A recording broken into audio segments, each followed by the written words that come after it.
Hey everybody, welcome back to the Writer's Room. We're going to do a little craft work today. And a question I get asked frequently is how to write about traumatic things, maybe things that are really difficult for not only you to go back and write about if it's a true story or you're drawing from your experience in fiction, but also for readers, to stay with us. How can we write about really important traumatic things that could help people feel not alone, but in a way that lets them stay with us? And I've done so much teaching on this, right? Because I wrote about in my first book, being sexually abused as a child, being raped, having like stillborn twins, like really hard things that people, find difficult to be with. And so how do we do it? A lot of you let your trauma be a gateway to your mission and to the writing that you're here to do, which is so beautiful. Like that's the journey of the Shiro and the hero, right? And like, how do we do it in a way that's not so overwhelming to a reader or to you writing it that you shut down? So again, I've taught on this many times, but it's a question I still get asked so often that I wanted to revisit. I'm going to look to Tommy Orange, who's the author of There. Many of you might have read this book. It was one of the New York Times 10 best books of the year. The year it came out, Margaret Atwood blurbed the book at the beginning. I mean, Tommy Orange is not only a phenomenal writer, but someone who has taken a stand to give voice to the current Native peoples of America and talk about honestly and authentically without sanitizing the read, right? At the same time, if it was just nothing but absolutely devastating traumatic episodes in narrative form, it could be really, really rough to stick with. And I'd heard that this book was difficult. And sometimes I think, oh gosh, I need something, a little light. And I really challenge myself to read, first of all, writers from all around the world and from different backgrounds, because otherwise,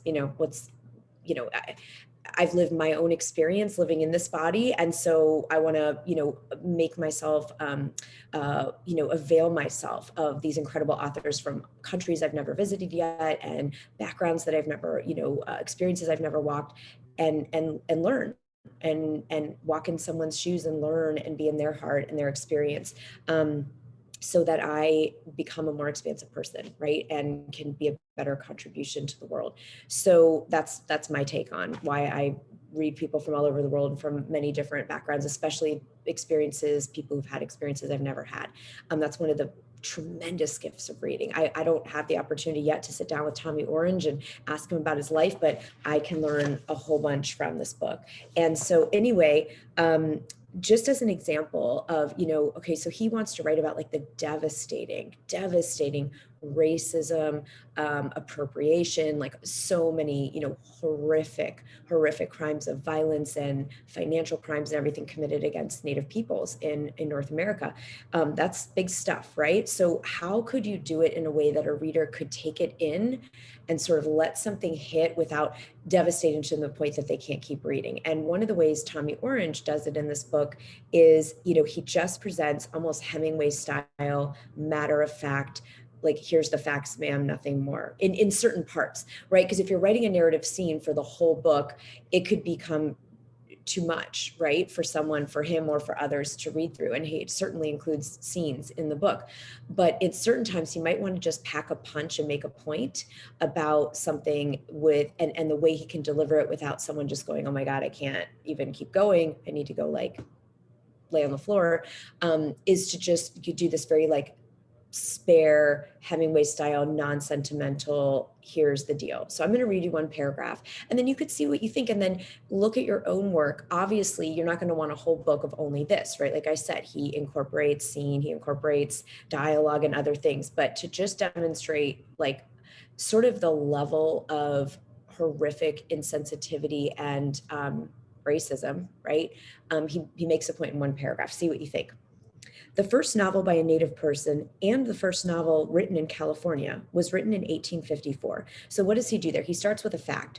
We learn something, which is always cool in writing, that the first novel written by a Native person was also the first novel written by anyone in California. I never knew that. And it was written in 1854. So we get a sense of time, place. By a Cherokee guy named John Rollin Ridge. The life and adventures of Joaquin Merida was based on a supposed real-life Mexican bandit from California by the same name, who was killed by a group of Texas Rangers in 1853. To prove they'd killed Murrieta and collect the $5,000 reward put on his head, they cut it off, kept it in a jar of whiskey. They also took the hand of his fellow bandit, Three-Fingered Jack. The Rangers took Murrieta's head and Jack's hand on a tour throughout California, charged $1 for the show. So this is horrific in so many levels, right? Not okay. And incredibly powerful. We learn what the cultural beliefs are, what the challenges, facing Mexican people, Native American people in this time. We know that there were prices put on people's heads, and it was common practice to cut someone's head off and put it in a jar of whiskey. And just how he used half a sentence, kept it in a jar of whiskey, a fragment, and then he used that same kind of clip style. The Rangers took Murrieta's head and Jack's hand on a tour throughout California. So that shows just, again, like the barbaric nature of the culture at that time, charged $1 for the show. Now, he could have taken 8 pages and shown the scene of them cutting off this man's head and putting in the whiskey. Like, again, you might want to do that at certain points. But if you want to take like a zoomed out view to show a systemic institutional pattern, this is a pretty great way to do it, right? Would you keep reading? I mean, it's hard, but incredible writing. So that's our assignment this week. If there's something you've been struggling or avoiding writing because you don't know how to tell it in a way that's not going to be too much, think about, just do a version, do a Tommy Orange or a Hemingway on it and just see what happens, because Tommy Orange doesn't need to tell us anything sentimental here. He doesn't need to say these super racist guys and it was so awful and isn't this terrible. It's much more devastating to read it like this, but in a way that lets us take it in. We're just like, oh my God, put a head in whiskey. They're touring it around. People are paying money to see this stuff. Oh my God, right? But it's not 8 pages of scene by scene by scene, minute by minute, slowed down time. Okay, so see what's there for you. See what's there for you. You can do so much with subtext, so much with streamline, so much. Just take the sentimentality. You don't need to tell your reader that this is horrific, unacceptable, awful, and devastating.